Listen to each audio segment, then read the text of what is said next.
السلام علیکم ناظرین، آج ہم آپ کو مصطفیٰ عامر قتل کیس کی جو اہم پیش رفت ہے اس کے بارے میں بتانا چاہتے ہیں۔ ملزم ارغوان جو ہے بے ہوش کیوں ہوا، کیا اس کا ڈرامہ تھا، عدالت میں تفتیشی افسر نے کیا کہا، یہ جو سماعت ہوئی تھی انسداد دہشت گردی کی عدالت نمبر 3 میں جو جیل میں ہے، جیل کمپلیکس میں ہے، یہاں پہ ملزم کو لایا گیا تھا۔ مصطفیٰ عامر کے اغوا اور قتل کا جو مقدمہ تھا اس میں ریمانڈ کے متعلق یہ مقدمہ چلا تھا، جس میں ملزم ارغوان اور ملزم شیراز عدالت میں پیش ہوئے۔ عدالت میں ملزم شیراز کی والدہ بھی پیش ہوئی تھی، اور عدالت میں آپ کو میں بتانا چاہتا ہوں کہ ملزم ارغوان کا باپ جو ہے وہ بھی عدالت میں پیش ہوا تھا، کامران قریشی ان کا نام ہے، اور کیس کے تفتیشی افسر کی جانب سے جسمانی ریمانڈ کی 14 دن کی عدالت سے استدعا کی تھی۔ تفتیشی افسر محمد علی کا کہنا تھا کہ ارغوان کے 2 ملازموں کا جو ہے وہ 164 کا بیان ریکارڈ کرنا ہے۔ آپ کو یہ بھی بتاتا چلوں کہ اس وقت تک جو ذرائع نے بتایا ہے 24 سے زائد جو ہے وہ اس کیس سے متعلق افراد کو گرفتار کیا گیا ہے، جس میں کچھ لڑکیاں بھی شامل ہیں، اور یہ بھی بتایا گیا ہے، اور اس کے علاوہ ایک مشہور ایکٹر ہے، ٹی وی کا ایکٹر ساجد حسن بتایا جا رہا ہے، اس کا بیٹا، تو وہ بھی بتایا جا رہا ہے کہ اس کیس میں جو ہے وہ بھی انوالو ہے۔ تو یہ بھی بتایا جا رہا ہے۔ ابھی آپ کو میں بتا رہا تھا کہ تفتیشی افسر نے عدالت میں کہا کہ ملزم ارغوان کے گھر سے ملنے والے اسلحے اور لیپ ٹاپ کا فرازنگ کرانا ہے۔ عدالت سے یہ بھی استدعا کی، اور دوران سماعت کمرے میں عدالت میں جو ہے ملزم گر گیا، اور کیوں گرا تو اس کے بارے میں تفتیشی افسر نے عدالت کو بتایا کہ ہائی کورٹ اور ATC کورٹ 2 میں بھی ملزم ایسے ہی گر گیا تھا۔ ملزم ارغوان کا میڈیکل جب کروایا گیا تو وہ بالکل فٹ فاٹ تھا، یہ تفتیشی افسر کا عدالت میں کہنا تھا۔ عدالت میں جو ہے تفتیشی افسر نے کہا کہ یہ ڈرامہ کر رہا ہے،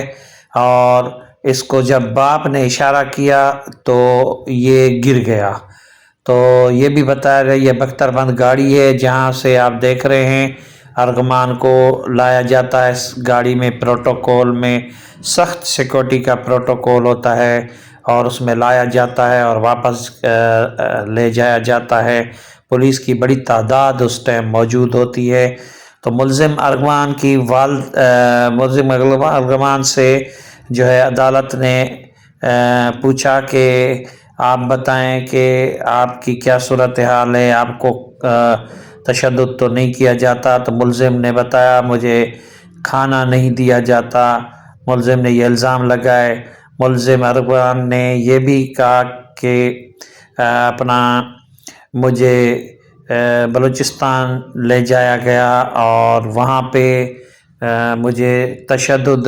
کیا گیا، اور ملزم ارغوان نے یہ الزام لگایا کہ مجھے بلوچستان لے کر کہا گیا کہ بھاگو ہم تمہیں گولی ماریں گے۔ تو اس پہ جو ہے پروسیکیوٹر جنرل سندھ منتظر مہدی نے کہا کہ ہائی کورٹ اور ATC کورٹ 2 میں بھی ملزم ایسی باتیں کر چکا ہے، اور اس میں جو ہے آپ کو آگے میں بتا رہا ہوں کہ ملزم ارغوان کی سے عدالت نے پوچھا کہ آپ کا وکیل ہے، جس پہ ملزم ارغوان کی والدہ کی جانب سے کہا گیا کہ رحمان تنولی نے وکالت نامہ پیش کیا گیا ہے، اور عدالت نے ملزم ارغوان سے سوال کیا کہ کیا یہی آپ کا وکیل ہے؟ تو ملزم نے کہا کہ نہیں، میرا وکیل یہ نہیں ہے۔ پہلے بھی مجھے دھوکے سے سائن کرایا گیا، یہ میرا ملزم نہیں ہے، تو ملزم شیراز کی جانب سے وکالت نامہ جمع کرایا گیا۔ تو یہاں پہ ایک اہم آپ کو پیش رفت بتائیں کہ ملزم کے گھر سے ایک لڑکی کے ڈی این اے ٹیسٹ کا ملا ہے، اور قبر کشائی میں بھی ڈی این اے ٹیسٹ کی رپورٹیں ہیں، جس میں ملزم نے جو قتل کیا ہے اس پہ الزام ہے، تو وہ ایک لڑکی، اس کا کوئی پتہ نہیں کہاں ہے۔ ذرائع نے یہ بتایا ہے کہ لڑکی کی وجہ سے جو ہے یہ قتل ہوا ہے، اور دونوں آپس میں لڑے ہیں، مصطفیٰ اور ارمغان، اور اسی کی وجہ سے یہ قتل ہوا۔ یہ بہت بڑا انکشاف ہوا ہے۔ اور جب ڈی این اے کی بات آتی ہے تو ڈی این اے جو مصطفیٰ ہے مقتول، یا مصطفیٰ عامر، اس کی اور ڈی این اے اور ان کی والدہ کا ڈی این اے جو ہے میچ کر گیا ہے۔ اس سے ثابت یہ ہوتا ہے کہ یہ لاش جو ملی ہے بلوچستان سے، جو عیدھی والوں نے دفن کی تھی، تو یہ وہی لاش ہے جو مصطفیٰ کی ہے، جبکہ مصطفیٰ کے لیے ارمغان کا جو باپ ہے وہ کہہ رہا ہے کہ وہ ان کی لاش نہیں ہے، تو لیکن ڈی این اے یہ میچ کر گئی ہے۔ ڈی این اے میں جو ملزم کے گھر سے جو کارپیٹ سے خون کے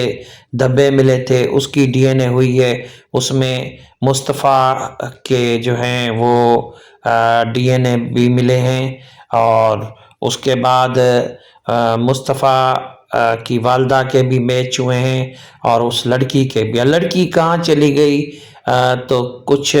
ذرائع یہ بتا رہے ہیں کہ لڑکی اس وقت ملک سے باہر ہے، تو ادارے جو ہیں ان کو ان کی ٹریول ہسٹری، سفری ہسٹری جو ہے